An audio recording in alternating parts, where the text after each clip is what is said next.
একদিন এ দেশের আকাশে কালেমার পতাকা উড়বে,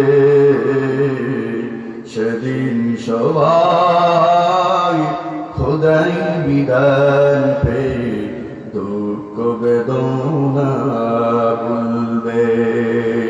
কোন একদিন এ দেশের আকাশে কালেমার পতাকা উড়বে,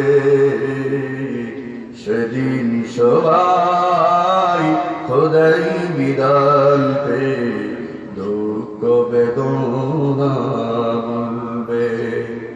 সেদিন আর হবে না হাহাকার, অন্যায় জুলুম অবিচার, সেদিন আর হবে না হাহাকার, অন্যায় জুলুম অবিচার। থাকবে না অনাচার, দুর্নীতি কদাচার, থাকবে না অনাচার, দুর্নীতি কদাচার, সকলেই শান্তিতে থাকবে। সেদিন সবাই খোদাই বিধান পেয়ে দুঃখ বেদনা ভুলবে। ঠিক কিনা?